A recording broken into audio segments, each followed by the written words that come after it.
Health care associated ഇൻഫെക്ഷൻസിലെ last discussion നാലാമത്തേത് ഒരു കമ്മിറ്റ്മെൻറ്റ് ഒബ്ജക്റ്റീവ് എലമെൻറ്റ് തന്നെയാണ്. ഇത് organisation takes action to prevent surgical site infection.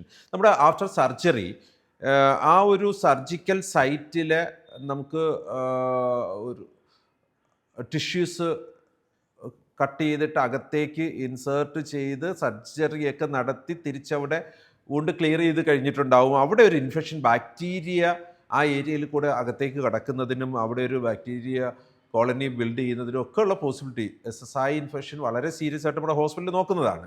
അതിന് കൃത്യമായി ഗൈഡ് ലൈൻസ് ഉണ്ടാവണമെന്നാണ് ഇവിടെ പറയുന്നത്. അത് ശരിക്കും പറഞ്ഞാൽ pre operative, intra operative, post operative measures നമുക്ക് ഡെവലപ്മെൻറ്റ് ചെയ്ത് ഇംപ്ലിമെൻറ്റ് ചെയ്ത് മോണിറ്റർ ചെയ്യാനായിട്ട് ഇവിടെ കഴിയണം.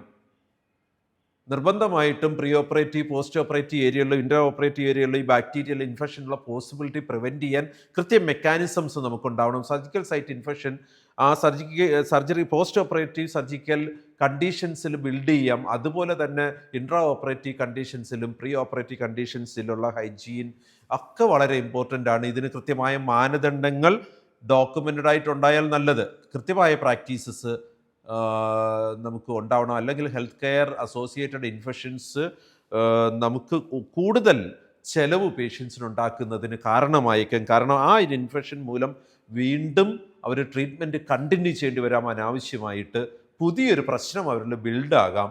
സോ ഈ ഒരു 4 കണ്ടീഷൻസിനെ നമ്മളിവിടെ മനസ്സിലാക്കുന്നത് ഹോസ്പിറ്റലിൽ ചികിത്സയ്ക്ക് വന്നവർക്ക് കൂടുതൽ ഇൻഫെക്ഷൻസിൻ്റെ ചിലവുകളും ചികിത്സയുടെ ചിലവുകളും വരാതിരിക്കാൻ ചിലവ് ചുരുക്കലിൻ്റെ ഭാഗമായിട്ടും കൂടെ കാണണം.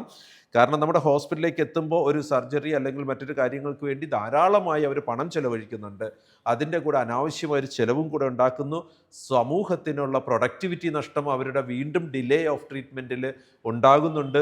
സാമൂഹ്യ പ്രതിബദ്ധതയുടെ പാർട്ടും കൂടെയാണ് ഹോസ്പിറ്റൽ അസോസിയേറ്റഡ് ഇൻഫെക്ഷൻസിനെ പ്രിവെൻറ്റ് ചെയ്യാനായിട്ട് നമുക്ക് കഴിയുക എന്നത്. സോ IPC 5 ഇവിടെ കഴിയുകയാണ്. IPC 5Dയിൽ നമ്മളിത് ഓർഗനൈസേഷൻ, നമ്മുടെ hospital takes action to prevent the surgical site infection എന്ന ഡിസ്കഷനോടുകൂടി ഈ ഒരു സ്റ്റാൻഡേർഡ്, ഇനി നമുക്ക് 3 സ്റ്റാൻഡേർഡുകളും കൂടെയാണ് ഇൻഫെക്ഷൻ പ്രിവെൻഷൻ കൺട്രോൾ ഉള്ളത്. അതിൻ്റെ ഡിസ്കഷനിലേക്ക് നമ്മുടെ ആഹാരശേഷം നമ്മൾ കണ്ടിന്യൂ ചെയ്യുന്നതായിരിക്കും.